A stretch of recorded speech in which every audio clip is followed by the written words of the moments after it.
Hi, I'm Valen, and I don't know about you, but I love the NHS. I'm not blind to the problems and mistakes within the NHS, but without the NHS, many people who are alive now may not have been.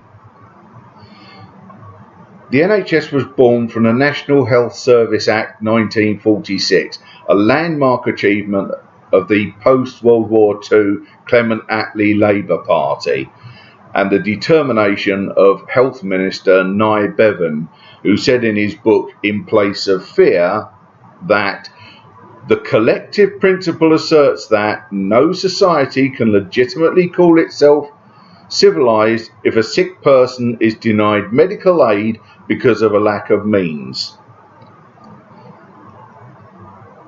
At its launch on 5th of July 1948, it had at its heart three core principles: that it met the needs of everyone, that it should be free at the point of delivery, and that it be based on clinical need, not ability to pay. There have since been changes to the original Act of Parliament in the following years that have modernised the NHS, but not necessarily for the better. The whole Act was replaced by the National Health Service Act 1977, which is itself now superseded by the National Health Service Act 2006 and the Health and Social Care Act 2012. Unfortunately, privatisation has been allowed to corrupt Bevan's original vision and is endangering the single most important institution the UK has ever created. I owe my life to the NHS because I was hospitalised with COVID in October 2020. Being a person who is susceptible to chest infections, my condition deteriorated very quickly, and within days of my admission to the hospital, I was on a ventilator. I developed sepsis and suffered respiratory failure. There are contradictory accounts, but it's also possible that my heart stopped during a respiratory failure as well. I spent 12 days on that ventilator in a delusional state as the doctors and nurses fought to save my life.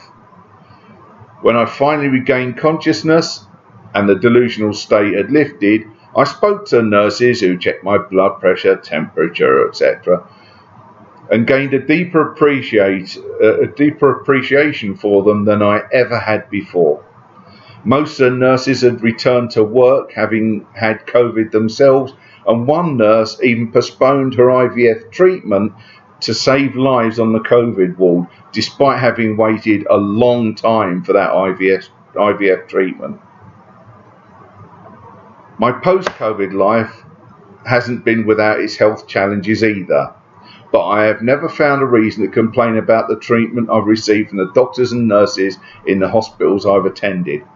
I have, however, had reason to complain about my GP, especially in the post-pandemic years, because my local surgery was taken over by a private healthcare company and the service has become atrocious. I've also had a few MRI scans which have been performed in drafty temporary structures outside the main hospital buildings by private healthcare providers, despite the fact that one of the hospitals had its own MRI equipment in the main building. The NHS has given us care that is to be proud of, but it's chronically underfunded. Ironically, the success of the NHS has meant that the populace is heavily weighted towards an elderly population, and together with a declining birth rate, the service requires more and more funding as elderly people require more health care than younger people. What faces us during this general election is an impossible choice. If the Tories win the election, they will undoubtedly continue the march of the privatisation of the NHS. And if the party formerly known as Labour win the election, they will undoubtedly do the same, because both parties have members who either have a financial interest in or have received funding from a private healthcare company. Reform UK are led by Nigel Farage, who would prefer us to have a US-style healthcare system, a system that, ironically, many American citizens want to abandon for a UK-style NHS.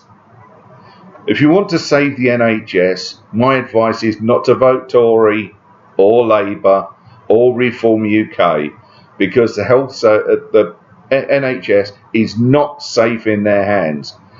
But if, as it seems certain, we get a red Tory government, you need to fight like hell to make sure they don't destroy the NHS and instead return it to the publicly owned state it was meant to be in.